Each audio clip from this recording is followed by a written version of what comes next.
Hey there, property investors. If you're watching this, then you're a beginner and you're asking yourself that how do I go into the property investing market? It's not only for beginners, it's also for other investors. Maybe they might have been focusing on long-term rental. However, they want to understand what does the property market offer. Today, we're going to actually be looking specifically at Airbnbs, right? Yeah. Now, I think a lot of time we use Airbnb as an umbrella term, Yeah. where in actual fact, the umbrella term is the short-term lease, right? And then Airbnb is one of the apps that you can actually use. You also have your bookings.com, you also have all sorts. Now, please talk to us about short-term rentals. Hey, it seems like you know them, Wink, wink. So what we're doing today is that we're looking at Airbnb when it comes to rental, but what I'd like us to do is that simultaneously I'd like us to look at it from short-term rental and what is the fuss around Airbnb. So if we're looking at, because I was looking at the market in Sandton, right, and then I was looking at your one bedroom, your bachelor, we are looking at renting that for about 7,200 a month. So that's looking at it from a 12-month perspective, right? So on a monthly basis, you'll be getting 7,200. And then now, when it comes to your short-term rentals, we specifically look at the Airbnb market. And then what happened is that the example that I saw there was that it was being leased out on a daily for 680 bucks. So when I was looking at that month specifically, and I was trying to understand the market, I saw that it was booked out for 20 days. And this is December, so right now there's a whole fuss about people being out and about enjoyment because we've been living tough, man. I don't want to be at home for December. Get me somewhere else. I just don't want to be at home. Yeah. So here's the thing. I mean, it was booked out for 20 days. So if you're looking at 680 multiplied by 20, then now you're looking at getting your rental for about 13,600 within that month. And now, of course, it is more appetizing because it's close to double the amount. Yeah. If I'm then looking at the 7,200, because when I'm looking at double of 7,200, calculate is 14,400. It's 14,400, right? Whereas if I'm looking at for 20 days only, I'm looking at getting about 13,600. So there's still a possibility that it might hit 30 days, whereby you're speaking about almost getting double the rental that you would have received. Yeah. And in some cases it does actually happen. It does get to triple the amount. So now we looked at it from your normal rental, which is the 7,200. We looked at it from your Airbnb, your bachelor, which is we're looking at for 20 days, we're looking at getting 13,600. Then what I further did to further understand the Airbnb market, I looked at buying a house in Sandton. And now with this house that I saw, it was on the market for 1 day 6,655, and this one was fully booked for the whole month. So when you're looking at 6,655 multiplied by 30, get December pause. Now I understand the first year get December pause where that comes from, man. Yeah. So I'm looking at collecting about 199,650 as my gross. But here's the thing. A lot of people, especially investors, are only focused on gross side. They are not looking at it in terms of what is my net. So it's very important for me to understand net. It's very important for us to consider our net before we actually go for either one. And most importantly, Level, is that with that being said, is that we need to understand in terms of the different, so we understand now in terms of the incomes. And now for you, before you even buy that property, I need to understand the risks with each and every one. The risk with a standalone house versus your apartment that you're renting out, they're different. So I need to then understand what am I putting myself into. Looking at the amount of properties or looking at how much properties were actually being rented out, I was looking at the supply in terms of how many properties or at what price range are there a lot of properties, right? Now I found out that looking at properties from 813 rand to 5,956, that's where there was a lot of supply. This is bookings.com. This is still Airbnb. Okay. Now, if you're looking at these two, my question was that then the supply, does it actually meet the demand? So now, Neo, with that being said, right, we have a supply, right, Yeah. of people between 813 and now 5,956. Not that the highest was 5,956. It was just that price range whereby I saw a big surge in terms of the properties that are listed on Airbnb. Now, Neo, we went through this property that was listed for around 400, and it was in the suburbs, right? Yeah. And now it was fully vacant for the whole of December and right now in November. Does it mean that if I'm saying that, okay, people are charging 813, if I charge a bit less, then that will guarantee people coming to my property? It doesn't. Again, it's us understanding what the demand is before buying the property.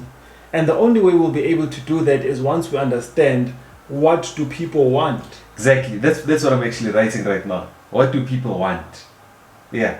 So if I have a cottage that has a small bedroom and then it has a bath, only to find out that people in that area, and I'm charging it 400. So in my mind, when I'm looking at 400, I should be fully booked. Yeah, there is some sort of compromise from yourself. Yeah. So you are thinking that people will also compromise. Yeah. No, not necessarily compromise. I'm thinking that it's cheap, it's a no-brainer that I'm at the lowest, so people should be coming through to my setup. Right?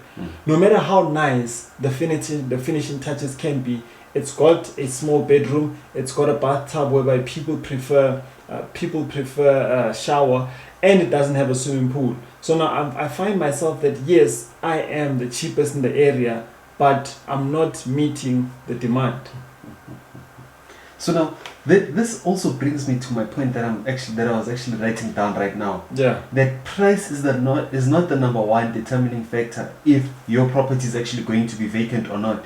Because now the reason why I'm saying this is that if we can see a property that's renting out at 400 and it's fully vacant for this month, right, and December, where it's supposed to actually be full right now, it's vacant. And now on the other hand, the one that's listed for 665, right, 6,655, it's completely booked for the whole of December. This actually shows that price is not the number one determining factor. You also need to know what do people want. It goes back to what do people want. I mean, you started off the session by saying that I know these things, and yes, I do know these things, and I am a consumer of Airbnb and bookings.com. And now something that I know when I'm going to actually be booking at Airbnb or bookings.com is that number one, I need to understand, or I want to know first, that what vibe am I trying to get? Am I trying to get apartment vibe, or am I trying to get a house vibe? Now, if I'm looking at these two, if I'm looking at an apartment, then it shouldn't be a problem for someone that has an apartment and wants to rent it out. However, if I'm going to be booking out a house, right, the last thing that I want, even if it's just for me and my partner, right, and it's just the two of us, the last thing that I want is to be sharing a house with a different family, right? So I don't want to be renting out a house whereby I'm going to be meeting someone else in the same yard. Now, what the last person, where we went the last time, the person had a barricade. Is it a barricade? Whereby we couldn't go into their yard and they couldn't come into our yard. So the whole space was just for myself and my partner. Now, when you're looking at this type of setup, that would be more ideal. However, if it's just a house that has a cottage, and now I'm thinking that I'm going to be booking out this cottage and now we both have access to each other, I don't think that that's something that is actually cool.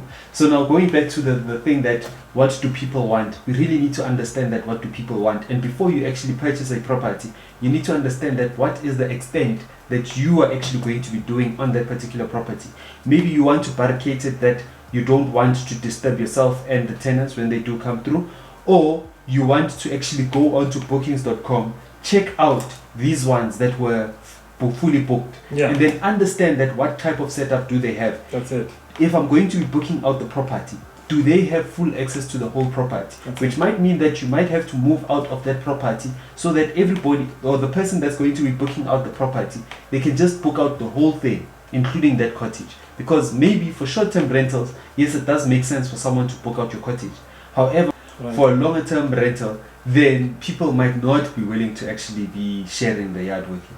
Yeah, man, you mentioned something that's very important there, and I fully agree with you in terms of before buying that property as part of due diligence, look on bookings.com, look on Airbnb in terms of which type of property is really getting demand. Yeah. And then now you're then able to study that market in terms of once you've identified the pros of it, that's what you'll be looking out for. Now, unfortunately, with a lot of people, hence we did mention that this one is for the beginners, that they buy first, then try to understand the market. By then it's too late because you've already signed the offer to purchase. Yeah. You can imagine someone has already bought the Airbnb, the bedroom is small, so it gives you that vibe that yes, it's an apartment, but then now if you are really asking yourself that some people when they go to your Airbnbs, they live in apartments. Yeah. They don't want to move into another apartment. Of course. That's just, maybe they've got a different neighbor or their loud neighbor's not there. Yeah. It's still another apartment, so then that's why you need to be asking yourself, what is your unique selling proposition? So hence you saying that with Airbnb, make sure that you study the market first. Once you've studied, then try to move try to move with it, because success does leave trail. And now also remember now that here's where a lot of people miss it, right? They are thinking that because I'm using my phone and I can take good angles, and when people come through, they can actually get to a property that's not like the one that... They're using iPhone 15 Pro Max. With those ProRes things. Gimbal. So now the problem is that when people come through to your property and you're thinking that they already paid me, so it's okay. Remember, people leave reviews. And when I book on bookings.com or what's this, Airbnb, if I'm going to be booking on bookings.com or Airbnb, I do check that what rating did the host get. And I also do check reviews, because for me, I feel like that's the best place to be actually looking at reviews on the site itself, right?